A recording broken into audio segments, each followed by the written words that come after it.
Warning, the following content is rated WTF-ITS for what the fuck is this shit, and may contain pointless ramblings about nerdy nonsense. Sony Online Entertainment just recently launched an early access version of their upcoming online zombie survival game, H1Z1.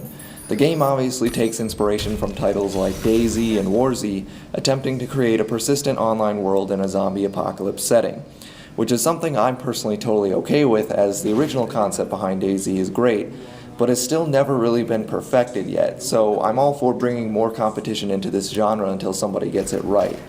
Zombie settings in video games, of course, are hardly something new, but the way in which DayZ brought it to life was really unique because players would actually have to scavenge for food and supplies to survive, and when you die, there's like a real sense of permanence to it because you lose all your gear.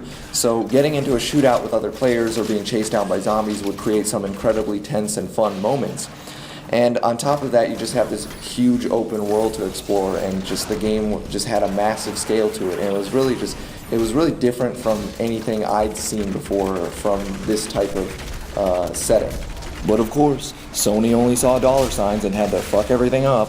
Now, how did they manage to do this, you might ask?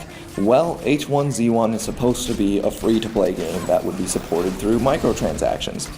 Okay, fair enough, lots of free-to-play games use this model, they gotta make money through it somehow. So as long as it's not pay to win, it's all fine, right? Well, not really, because even though the game is supposedly free to play, quote unquote, this early access version actually costs $20 up front. $20 for an incomplete free-to-play game. You can't actually start playing the game until you pay $20. Since when did a free-to-play game cost money up front? Is this seriously what the industry has come to at this point? We've gone from developers cutting content out of the game and making us pay separately for day one DLC, or even worse, disc-locked DLC, to releasing buggy incomplete games that serve as unofficial public beta tests until the developers can patch them up months later, to now just straight up openly telling players, yeah, we know the game is incomplete, but we're going to release it anyway, and make you pay for it, even though it's supposedly free to play. Brilliant, Sony, just brilliant. So this just in, guys, I guess World of Warcraft is free to play now. Let's all head on over to WoW because it's only $15 a month, and after that, for the next 30 days, the game is free to play. Isn't free to play just great, guys? No, stop it. You don't just get to change the definition of free to play to whatever the hell you want so you can use it as a friendly buzzword to lure in more players. Your game isn't free to play if you have to pay $20 for it. But okay, let's just backtrack a little bit and try to give SOE the benefit of the doubt here. This is, after all, supposed to be the early access version of the game. And when H1Z1 actually goes live with its full game release, they will probably make it be free to play then. But that still doesn't make any sense, because typically the way the early access model is supposed to work, at least if you're following a good early access model like Minecraft, is that you pay less for supporting the game early into its development, because you're technically getting an incomplete product.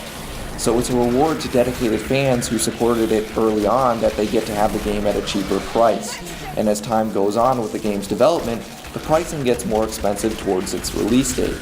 Here they have it completely backwards. You're paying $20 for a game that will eventually just be free to play anyway. You don't save any money and you don't even get a complete game. But then again, let's still try to give Sony the benefit of the doubt. Maybe they're having trouble getting funding for the game, so this early access model that they're using is their answer to that. But that just raises more questions. Have we forgotten who is producing this title? Sony Online Entertainment. This is not some fresh, upstart indie developer hurting for cash. This is a long-established, tried-and-true, big game publisher. What the hell do they need funding for? So their CEO can make a swimming pool out of dollar bills? They're not an indie developer, they're not struggling for money. Why is Sony even using the early access model in any form? Is this some hugely risky, never-been-done-before project?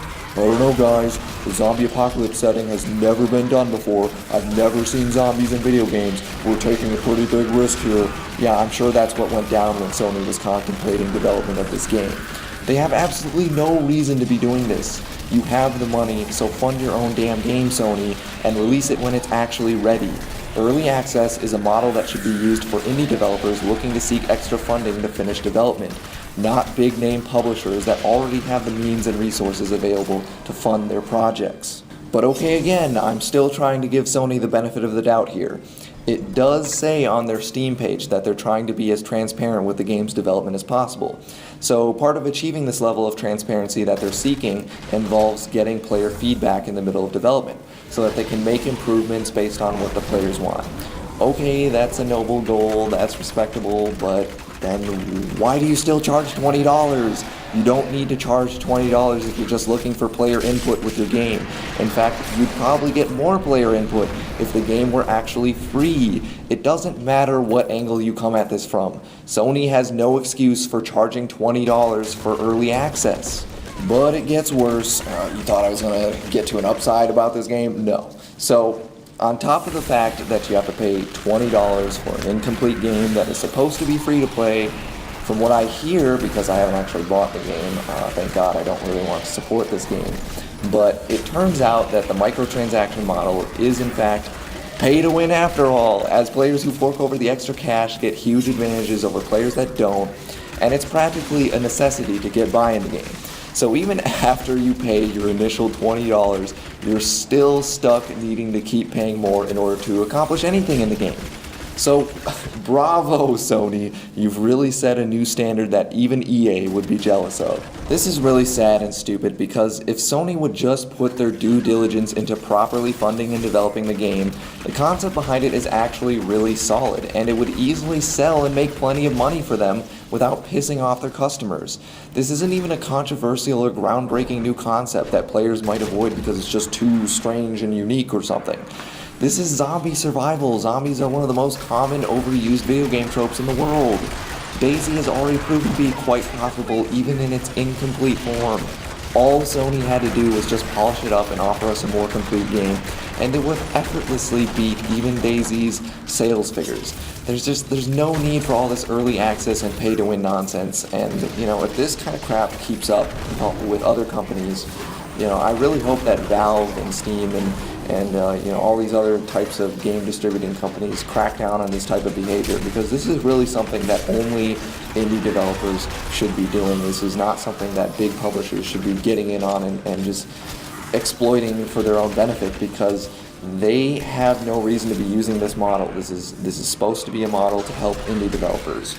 So anyway, that's all I have to say on this. I'll see you guys next time. Let's play a game. Click the subscribe button to win. Wow, you really suck at this game, don't you? It's right fucking there. Just click on the button. What a noob lord. Get on my level, loser.